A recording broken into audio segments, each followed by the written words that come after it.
Welcome back to my channel Hina commerce classes. तो आज की वीडियो हमारी होने वाली है वन शॉट वीडियो जो कि है chapter death of a partner.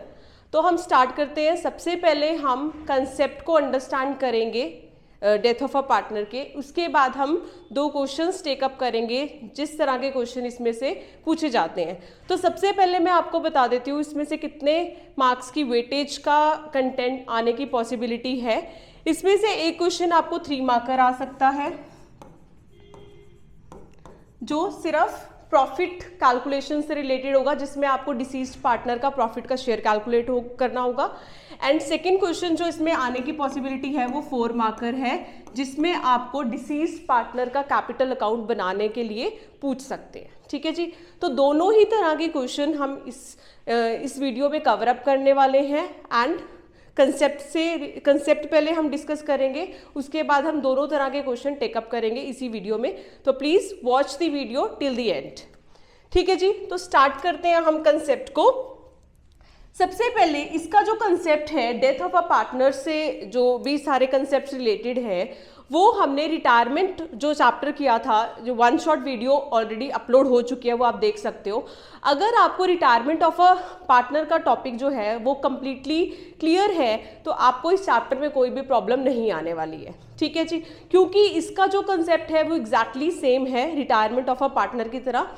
एक दो चीज़ें हैं जो अलग हैं, वो मैं इसमें आपको क्लियरली बहुत ही अच्छे से समझा दूंगी और फिर आप इजीली इस चैप्टर को भी कर सकते हो। ठीक है जी। तो स्टार्ट करते हैं। तो मैं सारे कंसेप्ट वन बाय वन आपको बताती हूँ इसमें क्या क्या हम कैलकुलेट करते हैं। सबसे पहले डेथ ऑफ अ पार्टनर। सो जैसे कि आपको पता है जो डेथ होती है वो अनसर्टेन इवेंट है।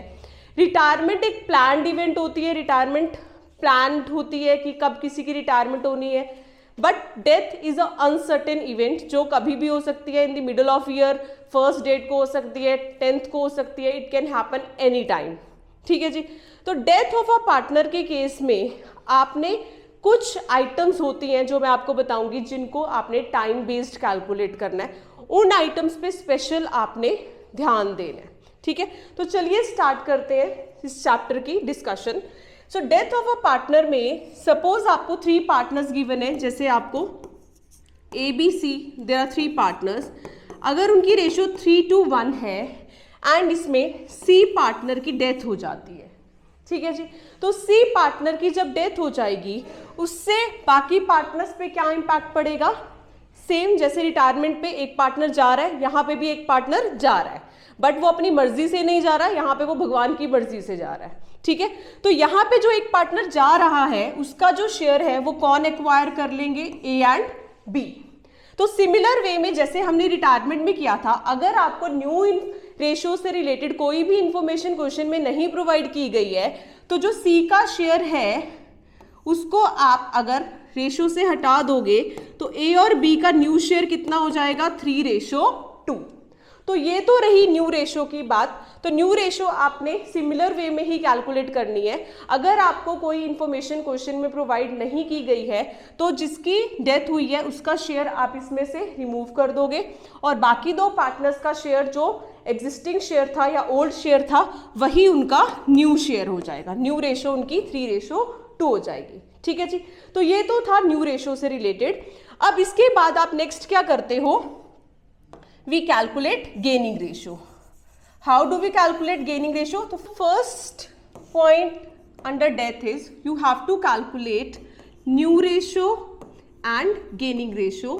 जैसे कि मैंने अभी आपको बताया, न्यू रेशियो हम वैसे ही कैलकुलेट करते हैं। अगर एक पार्टनर की डेथ हो रही है उसका शेयर आप रिमूव कर दोगे, बाकी 2 पार्टनर्स का अगर कोई इन्फॉर्मेशन नहीं गिवन है तो उनका ओल्ड शेयर ही न्यू शेयर बन जाएगा। अगर इन्फॉर्मेशन क्वेश्चन में गिवन है कि जो न्यू पार्टनर का डिसीज्ड पार्टनर का शेयर है वो रिमेनिंग पार्टनर्स कैसे एक्वायर कर रहे हैं तो अकॉर्डिंगली आपने न्यू रेशियो कैलकुलेट करनी है। ठीक है जी। गेनिंग रेशियो का फॉर्मूला सेम है। Gaining ratio is equal to new ratio minus old ratio. ठीक है जी। So this is the first thing you have to calculate, new ratio and the gaining ratio. Second is under second point you will make the treatment of goodwill. So treatment of goodwill again दो तरह से होगी इसमें, depends कि आपको question में existing goodwill given है या नहीं है। अगर आपको क्वेश्चन में एग्जिस्टिंग गुडविल अपीयर्ड गिवन है, इन दैट केस आपने एग्जिस्टिंग गुडविल की ट्रीटमेंट करनी है, वही ट्रीटमेंट जो हमने रिटायरमेंट में की थी या एडमिशन में की थी, सेम ट्रीटमेंट एग्जिस्टिंग गुडविल की यहाँ पे भी है, जिसको हम राइट ऑफ कर देते हैं। इसकी एंट्री क्या होती है, old partners capital account debit to goodwill and this entry is in old ratio, old ratio. And second type of goodwill जो आपको क्वेश्चन में गिवन होती है, दैट इज वैल्यूड गुडविल। या तो आपको क्वेश्चन में वो वैल्यूड गुडविल वैल्यू करके गिवन होगी, या आपको क्वेश्चन में पहले गुडविल को वैल्यू करना पड़ेगा बेस्ड ऑन द इंफॉर्मेशन जो आपको क्वेश्चन में प्रोवाइड की जाएगी। ठीक है, तो आप गुडविल वैल्यू कर लोगे, उसके बाद आपने उसकी एंट्री करनी है। एंट्री क्या होती है वैल्यूड गुडविल की, gaining partners capital account debit to deceased partners capital account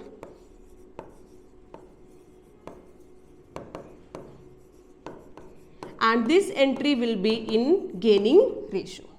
ठीक है जी, so this is the entry for the goodwill, valued goodwill, which is gaining partners capital to deceased partners capital account. and अगर आप retirement से इसको relate करो, वहाँ पे हम एंट्री क्या करते थे, gaining partners capital to retiring partners capital account. So entry is similar here also because deceased partner is the sacrificing partner.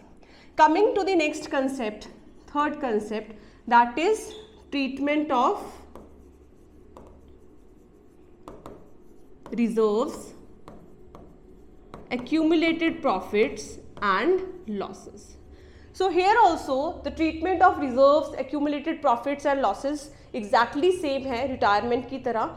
या दोबारा से हम एक बार फटाफट से देख लेते हैं कि हम कैसे इनको ट्रीट करते हैं. जो भी हमें क्वेश्चन में रिजर्व्स गिवन होते हैं, जैसे WCR, general reserve, contingency reserve, investment fluctuation reserve, इनको आप डेबिट कर देते हो to old partners capital account and आप इनको डिस्ट्रीब्यूट करोगे इन ओल्ड रेशियो. ठीक है जी, so this is the journal entry for reserves and accumulated profit. Accumulated profit होता है P&L डेबिट क्रेडिट बैलेंस, जो आपने अगेन रिजर्व की तरह ही यहाँ पे डेबिट कर देना है एंड उसको ओल्ड पार्टनर्स में डिस्ट्रीब्यूट कर देना है. ठीक है, तो ये तो रही हमारी रिजर्व्स एंड एक्यूमुलेटेड प्रॉफिट्स को पार्टनर्स में डिवाइड करने की बात. अब हमने देखना है एक्यूमुलेटेड लॉस. एक्यूमुलेटेड लॉस में आपको एसेट साइड पे P&L का डेबिट बैलेंस गिवन होता है एंड डेफर्ड रेवेन्यू एक्सपेंडिचर या डेफर्ड एडवर्टाइजमेंट एक्सपेंडिचर आपको एसेट्स में दिख सकता है, तो उसको हम कर देंगे debit partners to old partners capital account and this is again in old ratio. ठीक है जी, तो आपने reserves, accumulated profits and losses को पार्टनर्स में डिवाइड कर देना है. एंड याद रखना है जब भी हम रिजर्व्स को, एक्यूमुलेटेड प्रॉफिट्स एंड लॉसेस की ट्रीटमेंट करते हैं वो हमेशा ओल्ड रेशियो में रहती है. ठीक है जी, इसके बाद नेक्स्ट कंसेप्ट पे चलते हैं which is the revaluation. Revaluation.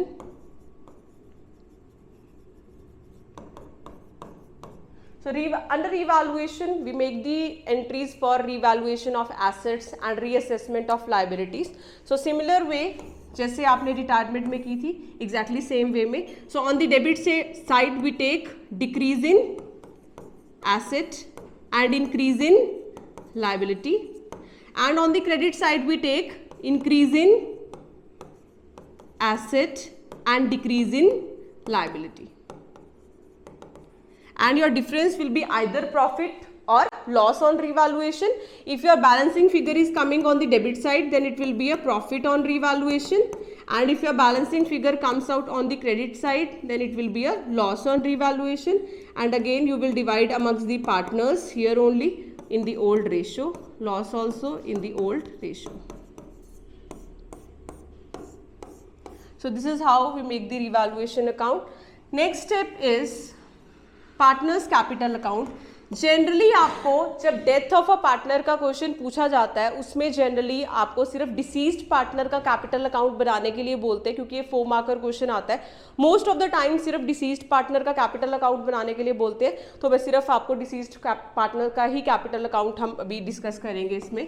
So 5th step is deceased partners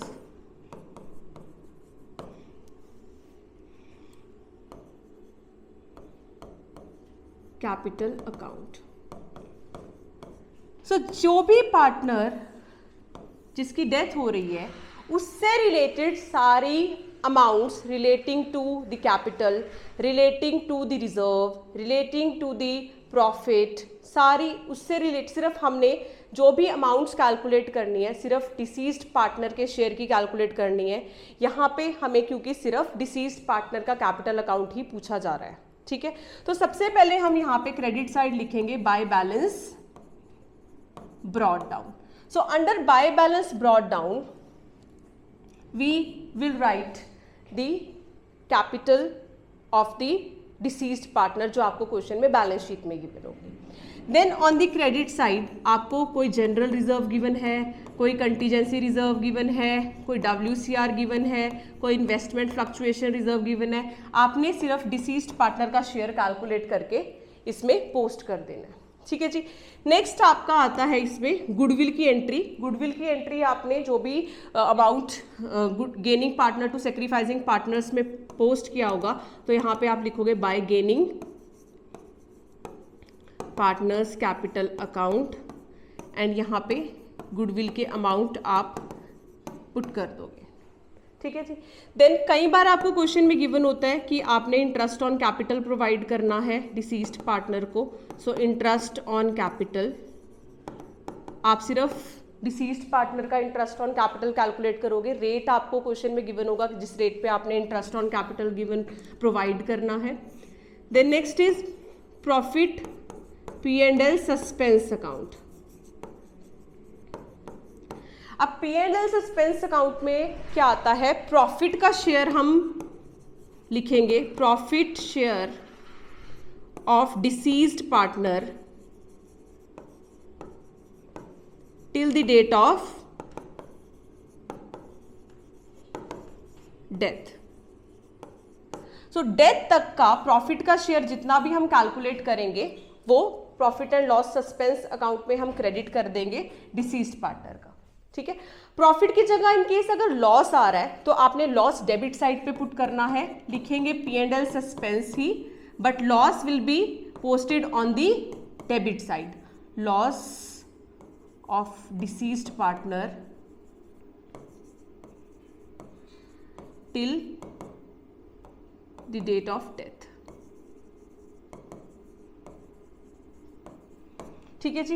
ये हमने यहाँ पे लॉस पुट कर देना है। अगर आपको कोई ड्राइंग्स गिवन है या इंटरेस्ट ऑन ड्राइंग्स गिवन है रिलेटिंग टू डिसीज्ड पार्टनर, तो वो हमारी डेबिट साइड पे पोस्ट होगी, तो उसको हम यहाँ पे लिखेंगे डेबिट साइड पे टू ड्राइंग्स अकाउंट अगर आपको ड्राइंग्स गिवन है।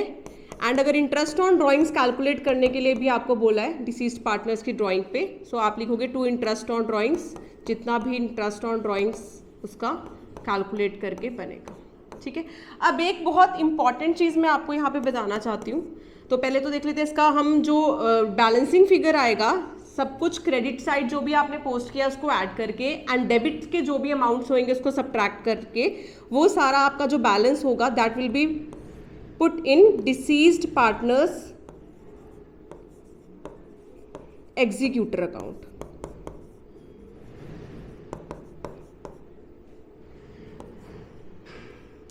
डिसीज्ड पार्टनर का एग्जीक्यूटर कौन होता है, जो उसका लीगल हायर होता है, जो उसकी डेथ के बाद उसका जो अमाउंट है वो फर्म उसको पे करेगी, ठीक है जी। अब कुछ इन अमाउंट्स में कुछ अमाउंट्स जो कैलकुलेट करते हुए हम जिनमें हमने मंथ्स को कंसीडर करना है वो अमाउंट्स आप देख लीजिए।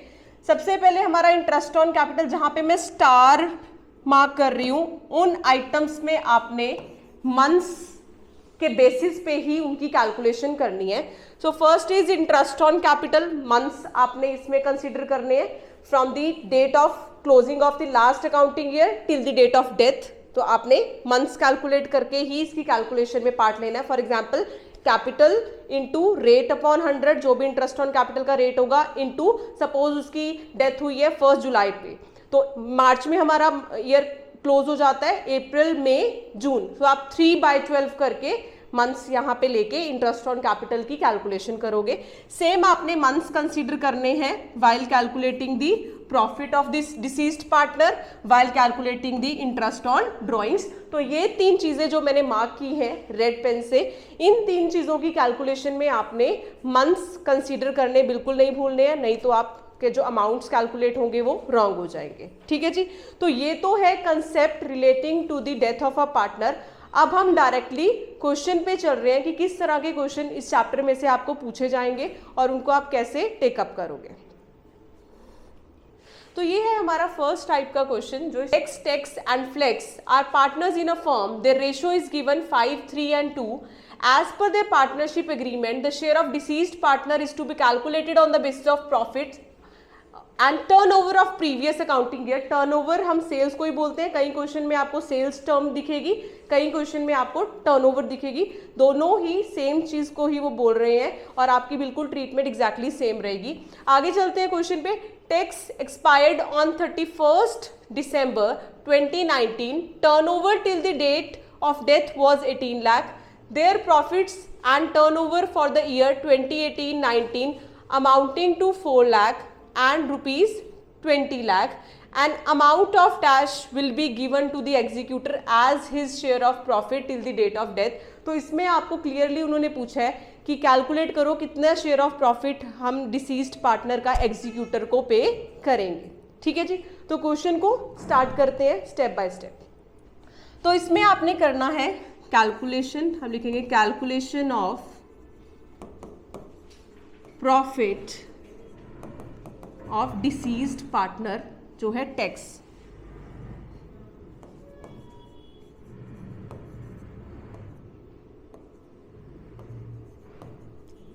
जो है टैक्स। ठीक है जी, तो अब हमें क्वेश्चन में जो इंफॉर्मेशन गिवन है उसको हम थोड़ा सा सॉर्ट करके यहाँ पे लिख लेते हैं। टैक्स की जो डेथ हुई है वो हुई है 31st, डेट ऑफ डेथ 31 दिसंबर 2019। आपको क्वेश्चन में और इन्फॉर्मेशन क्या गिवन है, turnover till the date of death, इसी डेट तक, इसी 31 दिसंबर तक की आपको टर्नओवर गिवन है। टर्नओवर मतलब सेल्स गिवन है, कितनी गिवन है आपको 18 लाख, ये है टिल 31 दिसंबर। आगे आपको क्वेश्चन में 2018-19 मतलब प्रीवियस ईयर से रिलेटेड 2 चीजें गिवन है, एक तो सेल्स एंड एक प्रॉफिट। तो आपको 18-19 से रिलेटेड प्रॉफिट 4 लाख गिवन है एंड सेल्स गिवन है 20 लाख। ठीक है जी, तो ये क्वेश्चन में आपको इंफॉर्मेशन प्रोवाइड की गई है, इसके बेसिस पे हम कैलकुलेट करेंगे टैक्स का शेयर ऑफ प्रॉफिट जो एग्जीक्यूटर को उसके पे होगा। ठीक है, तो आगे देखते हैं हम इस क्वेश्चन को कैसे टेकअप करेंगे। सबसे पहले हम निकालेंगे परसेंटेज ऑफ प्रॉफिट फॉर 2018-19। देखेंगे हम कि 2018-19 में क्या परसेंटेज आ रही है प्रॉफिट की सेल्स पे। ठीक है, तो उसका फॉर्मूला हम क्या यूज करेंगे, प्रॉफिट अपॉन सेल्स इंटू 100। आपको 2018-19 की प्रॉफिट एंड सेल्स दोनों गिवन है, तो प्रॉफिट की जगह प्रॉफिट पुट कर देंगे हम 4 lakh and sales 20 lakh into 100। जो आपकी परसेंटेज आ रही है वो 20% आ रही है। सो इसका मतलब है कि in the previous year the percentage of profit on sales is 20%। अगर हम सिंपल लैंग्वेज में बोले कि जो प्रॉफिट था वो 20% था सेल का पिछले साल। ठीक है, तो इस साल भी 20% ही एज्यूम कर रहे हैं वो। तो आपने till the date of death हम कैलकुलेट करेंगे उसका profit. So profit of tax till 31 दिसंबर। तो हमें 31 दिसंबर तक की टर्नओवर क्वेश्चन में गिवन है 18 लाख। सो 18 लाख इंटू 20%, ये आ जाएगा हमारा 3,60,000।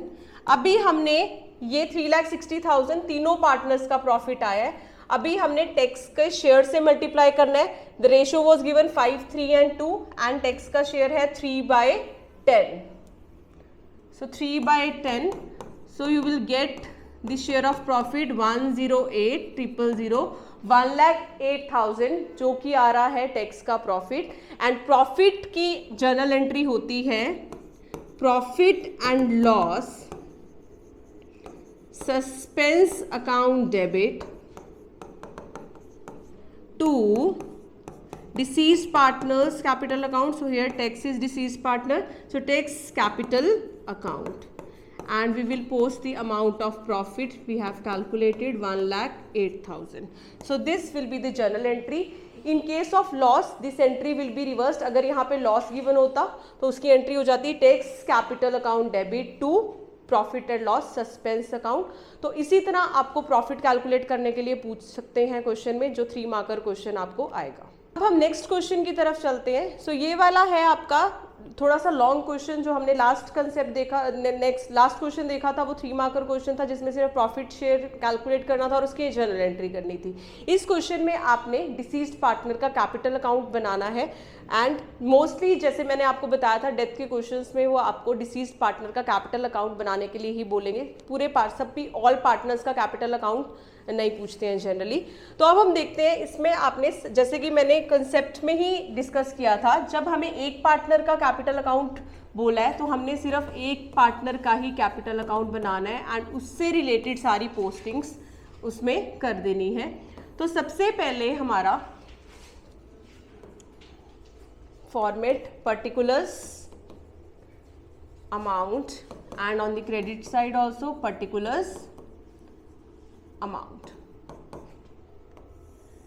ठीक है जी, पोस्टिंग स्टार्ट करते हैं। क्वेश्चन में जो जो इन्फॉर्मेशन हमें दे रखी है 1 बाय 1 हम टेकअप करेंगे और उसके अकॉर्डिंग ही सारे आपने पोस्टिंग्स करनी है एक एक कैपिटल अकाउंट में। तो सबसे पहले हमने सबसे पहली जो चीज पोस्ट करनी होती है वो है बैलेंस ऑफ कैपिटल, जो आपको बैलेंस शीट में गिवन है। सो बाय बैलेंस ब्रॉट डाउन, तो ए की डेथ हुई है, सिर्फ ए का कैपिटल हम टेकअप करेंगे 60,000। ठीक है जी, उसके बाद हमें कोई रिजर्व वगैरह दिख रहा है बैलेंस शीट में। जनरल रिजर्व आपको लायबिलिटी साइड गिवन है, तो जनरल रिजर्व आपने क्रेडिट साइड पोस्ट करना है। सिर्फ डिसीज्ड पार्टनर का शेयर 40,000 टोटल जनरल रिजर्व है, डिसीज्ड पार्टनर ए है, रेशो इज 3:3:4 एंड आपको 3:3:4 में ए का शेयर है 3/10। तो 3/10 अगर आप कैलकुलेट करते हो 40,000 का, इट विल बी 12,000। ठीक है जी, तो ये जनरल रिजर्व का शेयर हमने पुट कर दिया है। अब बैलेंस शीट में और कोई रिजर्व या एक्यूमुलेटेड प्रॉफिट लॉसेस आपने देखने हैं कि कोई गिवन तो नहीं है। सबसे पहले आपने उनको डिस्ट्रीब्यूट करके डिसीज पार्टनर का शेयर पोस्ट कर देना है। ठीक है, इसके अलावा कुछ भी नहीं है। तो अब हम 1 बाय 1 एडजस्टमेंट टेकअप करते हैं। तो ए डाइड ऑन 1 अक्टूबर। पहले तो हम नंबर ऑफ मंथ्स देख लेते हैं। सो हमारी क्लोजिंग डेट ऑफ अकाउंट्स होती है 31 मार्च। तो टिल 1 अक्टूबर 6 मंथ्स हमारे बनते हैं। तो 6 मंथ्स के अकॉर्डिंग ही हमने कुछ आइटम्स की कैलकुलेशन करनी है, जैसे कि मैंने आपको बताया था। तो वो हम जब पॉइंट आएगा तब डिस्कस करेंगे फर्दर। तो फर्स्ट एडजस्टमेंट आपको है goodwill of the firm to be valued at 2 years purchase of average profit of the last 3 years. This is the first adjustment. Second is the profit for the year ending 31st March 2019 was 50,000. Third adjustment is interest on capital is to be provided at the rate 6% per annum. And fourth and the last adjustment says the average profit of the last 3 years were 35,000. तो हमें first point में goodwill calculate करनी है पहले तो firm की। तो पहले फर्म की गुडविल कैलकुलेट कर लेते हैं। जो हमें बोला गया है average profit of last 3 years के बेसिस पे करनी है एंड आपको एवरेज प्रॉफिट 35,000 गिवन है and 2 years purchase. So goodwill of the firm is coming out 70,000। ठीक है जी, अब फर्म की गुडविल हमारे पास आ गई है। अब हमें डिसीज्ड पार्टनर की गुडविल कैलकुलेट करनी है। So deceased partners share of goodwill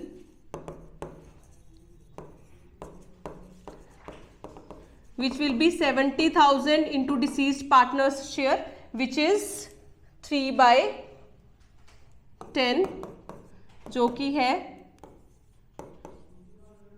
21,000। अब हमने एंट्री कर देनी है gaining partner to deceased partner. यहाँ पे गेनिंग पार्टनर कौन कौन होंगे, B and C. So B is capital, C is capital to A is capital account. तो ए की गुडविल हमने कैलकुलेट की है, यहाँ पे डिसीज्ड पार्टनर ए है, so I am writing A. So 21,000 deceased partner की गुडविल हमने कैलकुलेट की है, जिसको हम गेनिंग रेशो में इनको पोस्ट कर देंगे। गेनिंग रेशो सेम ही होती है, अगर हमें कोई इन्फॉर्मेशन नहीं गिवन तो ओल्ड रेशो बी एंड सी की 3:4 थी, वही इनकी गेनिंग रेशो होगी। सो ये आ जाएगा, अगर आप 3:4 में इसको डिवाइड करोगे, so this will be 9,000 and 12,000। तो B में you will debit 9,000 and we will debit in C 12,000। तो ये हमारी गुडविल की एडजस्टमेंट एंट्री हमने कर दी है, जो क्रेडिट साइड पोस्ट होगी by B's capital account 9,000 by C's capital account 12,000। ठीक है जी, ये गुडविल से रिलेटेड हमारा फर्स्ट पॉइंट कवर अप हो गया। सेकेंड पॉइंट में they are saying to calculate the profit for the year ending. हमें 31 मार्च 2019 का 50,000 क्वेश्चन में प्रोवाइड किया गया है। इसी के बेस पे हमने डिसीज्ड पार्टनर का प्रॉफिट कैलकुलेट करना है, क्योंकि हमें क्लियरली नहीं बताया कि किसके बेसिस पे हमने कैलकुलेट करना है। तो जब भी ऐसी इन्फॉर्मेशन गिवन होगी तो हम प्रीवियस ईयर के बेसिस पे ही अकाउंटिंग, प्रीवियस ईयर का जो हमें प्रॉफिट गिवन होगा उसके बेसिस पे ही डिसीज्ड पार्टनर का प्रॉफिट का शेयर कैलकुलेट करेंगे। तो प्रीवियस ईयर का प्रॉफिट का शेयर हमें क्वेश्चन में गिवन है। So calculation of profit of A. तो ये सेकंड वर्किंग नोट है, ये हमारा गुडविल वाला फर्स्ट वर्किंग नोट है। तो इसमें हमें प्रॉफिट गिवन है 50,000, डिसीज्ड पार्टनर का शेयर है 3/10। तो ये आ जाएगा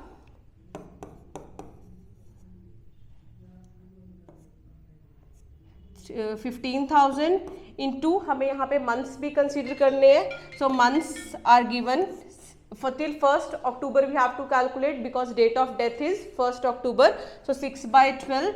So the profit will be 7,500 for A till the date of death, जो हम कहाँ पे पोस्ट करेंगे, on the credit side by profit and loss suspense account 7,500। तो ये हमने सेकेंड पॉइंट कवर अप कर लिया, जिसमें हमने profit of deceased partner till the date of death credit में पोस्ट कर दिया। Then third point says interest on capital is to be provided at the rate 6%। तो हमने अब ए का इंटरेस्ट ऑन कैपिटल कैलकुलेट करना है। तो working note 3, calculation of interest on capital. So हमें कैपिटल लेनी है ए की, कैपिटल कितनी है ए की हमें गिवन है बैलेंस शीट में 60,000, इंटू हमें इंटरेस्ट देने के लिए बोला गया है 6%। एंड अगेन मैं रिपीट कर रही हूँ, हमने interest on capital, profit, interest on drawings में मंथ्स लेने बिल्कुल नहीं भूलने हैं, तो हमने यहाँ पे मंथ्स ले लिए हैं। तो ये हमारा बन रहा है इंटरेस्ट ऑन कैपिटल 1,800।